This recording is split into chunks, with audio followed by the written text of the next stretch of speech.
Good morning, everybody. Welcome to my channel Vijayalakshmi. Today's topic is Sangika Abhyasana Siddhantamu Albert Bandura. చూడండి, ఇతని సిద్ధాంతానికే మరికొన్ని పేర్లు ఉన్నవి. పరిశీలన అభ్యసనం,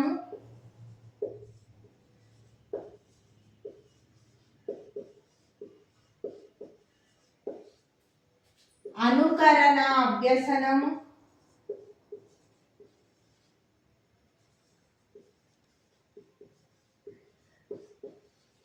నమూనా అభ్యసనం,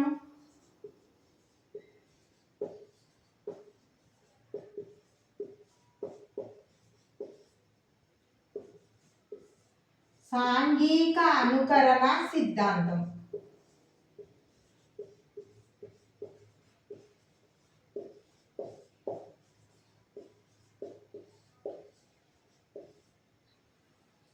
పిల్లవాడు శైశవ దశలో ఉన్నప్పుడు తల్లిదండ్రులను, ఇంట్లో ఉన్నటువంటి సభ్యులను పరిశీలించి విషయాలను నేర్చుకోవడం జరుగుతుంది. దాన్నే పరిశీలన అభ్యసనం అని చెప్పిండు. నెక్స్ట్ అని ఆల్బర్ట్ బండూరా అనే కెనడాకు చెందినటువంటి విజ్ఞానవేత్త తెలియజేయడం జరిగింది. ఇతని సిద్ధాంతానికే సాంఘిక అభ్యసన సిద్ధాంతం అని పేరు. ఈ 4 పేర్లు కూడా ఇతని సిద్ధాంతానికే. నెక్స్ట్ అనుకరణ అభ్యసనం. పిల్లవాళ్ళు బాల్య దశలో పాఠశాలకు వచ్చిన తర్వాత ఉపాధ్యాయులను, తన తోటి విద్యార్థులను అనుకరణ ద్వారా ప్రవర్తనలను మార్చుకోవడం, ప్రవర్తనలను తెలుసుకోవడం, అభ్యసన అనేటువంటిది విషయాలను నేర్చుకోవడం అనేటువంటిది జరుగుతుంది. కాబట్టి దీనికి అనుకరణ అభ్యసనం అని పేరు. నెక్స్ట్ నమూనా అభ్యసనం. కౌమార దశలోనికి వెళ్ళిన తర్వాత విద్యార్థి లేదా శిశువుకి ఎక్కువగా వ్యక్తి పూజ్యం అనేటువంటి భావన ఏర్పడుతుంది. తమకు టీవీలో కానీ సినిమాల్లో కానీ చూసినటువంటి హీరోలు, లేకపోతే టీవీలో వచ్చినటువంటి రాజకీయ నాయకులు, జాతీయ నాయకులను కూడా నమూనాగా చేసుకొని వారి యొక్క వైఖరులను, అభిప్రాయాలను, వేషధారణను, ఆలోచనలను, ఇష్టాలను అనుకరించడం అనేటువంటిది జరుగుతుంది. కాబట్టి దీనికి నమూనా అభ్యసనం అనే పేరు. నెక్స్ట్ సాంఘిక అనుకరణ సిద్ధాంతం. వ్యక్తి సమాజంలో ఉన్నటువంటి విషయాల ద్వారా, వ్యక్తుల ద్వారా అనేకమైనటువంటి ప్రవర్తన అంశాలను నేర్చుకోవడం అనేటువంటిది జరుగుతుంది. కాబట్టి దీనికి సాంఘిక అనుకరణ సిద్ధాంతం అని కూడా పేరు. అయితే ఈ ఆల్బర్ట్ బండూరా అనుకరణ ప్రక్రియల పైన అనేకమైనటువంటి ప్రయోగాలను చేసిండు. ఆ ప్రయోగాల ఆధారంగా personality development, social learning and personality development,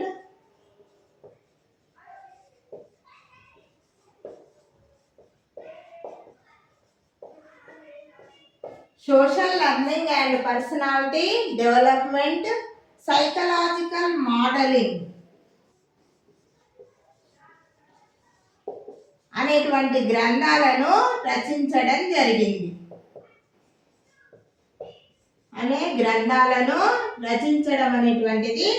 జరిగింది. నెక్స్ట్ ఇతడు ప్రయోగాలను చేసి సాంఘిక అభ్యసన సిద్ధాంతాన్ని ప్రతిపాదించాడు.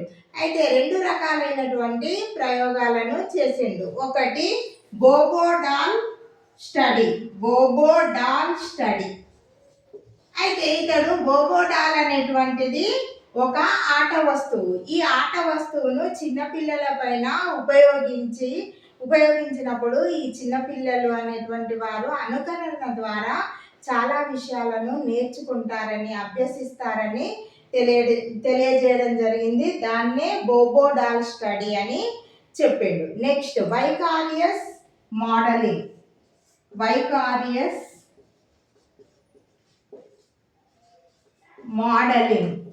అయితే కౌమార దశలో విద్యార్థులు లేదా పిల్లలు ఏం చేస్తారంటే వాళ్ళు టీవీలో కానీ, సినిమాలలో కానీ, లేకపోతే ప్రత్యక్షంగా కానీ ఒక వ్యక్తిని చూసినప్పుడు అతడు నచ్చి అతన్ని నమూనాగా ఏర్పరచుకొని అతని యొక్క ప్రవర్తనాంశాలను, ఇష్టాయిష్టాలను, వైఖరులను, ఆలోచనలను, వేషధారణలను, నడవడికను అన్నింటినీ అనుకరించడం అనేటువంటిది జరుగుతుందని తెలియజేసిండు. దానికే వైకారియస్ మోడలింగ్ అనేటువంటి పేరు పెట్టడం అనేటువంటిది జరిగింది.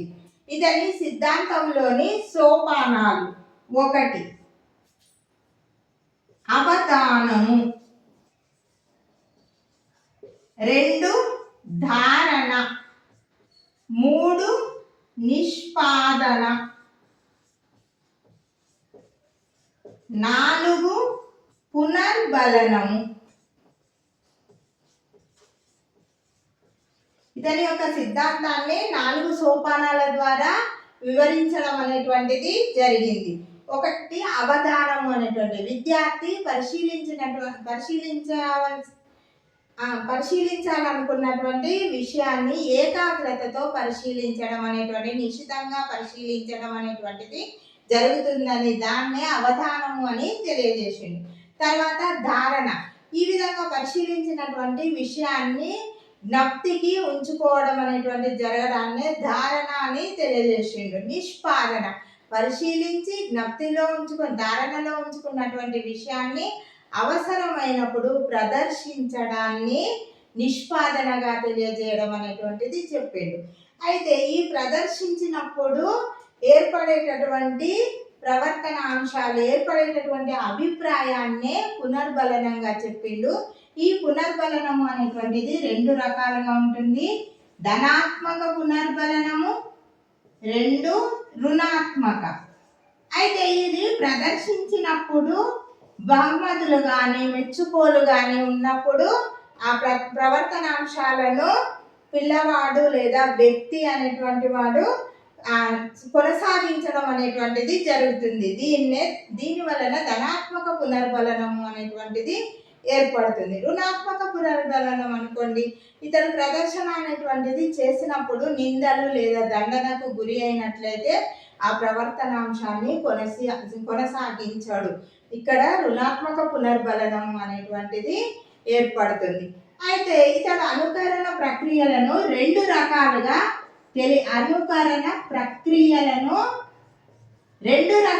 తెలియజేసిండు. 1 తదాత్మీకరణము,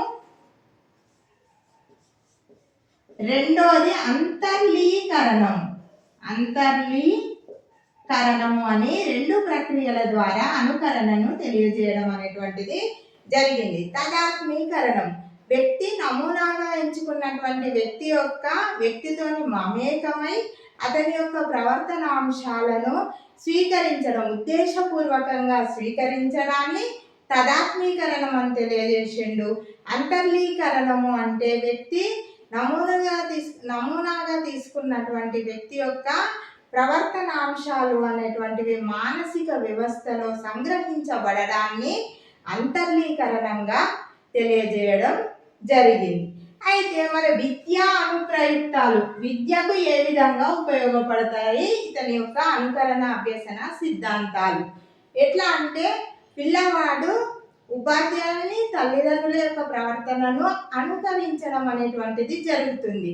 కాబట్టి ఉపాధ్యాయుడు కానీ తల్లిదండ్రులు కానీ ఆదర్శవంతమైనటువంటి ప్రవర్తనను కలిగి ఉన్నట్లయితే విద్యార్థుల్లో కూడా మంచి ప్రవర్తన అనేటువంటిది ఏర్పడడానికి అవకాశం ఉంటుందని తెలియజేసిండు. 2వది ఏంటిదంటే పాఠశాలల్లో జాతీయ నాయకుల యొక్క గాథలను కానీ, మళ్ళీ నెహ్రూ, గాంధీ వంటి వాళ్ళ నాయకుల యొక్క గాథలను, శాస్త్రవేత్తల యొక్క గాథలను, అంబేద్కర్, నెల్సన్ మండేలా ఇలాంటి వాళ్ళ యొక్క గాథలను నాటకీకరణ ద్వారా, రోల్ ప్లే ద్వారా తెలియజేసినప్పుడు విద్యార్థుల్లో మానసిక వ్యవస్థల్లో అంతర్లీకరణంగా వాళ్ళ ప్రవర్తన యొక్క అంశాలు అనేటువంటివి అంతర్లీకరణం అనేటువంటివి చెందుతాయి. విద్యార్థి కూడా ఆదర్శవంతమైనటువంటి ప్రవర్తనను ఏర్పరచుకోవడానికి అవకాశం ఉంటుందని ఆల్బర్ట్ బండూరా తెలియజేయడం జరిగింది. అయితే ఈ అనుకరణ అభ్యసనం అనేటువంటిది ఒక మంచి బోధనా పద్ధతి అని తెలియజేసిండు ఆల్బర్ట్ బండూరు.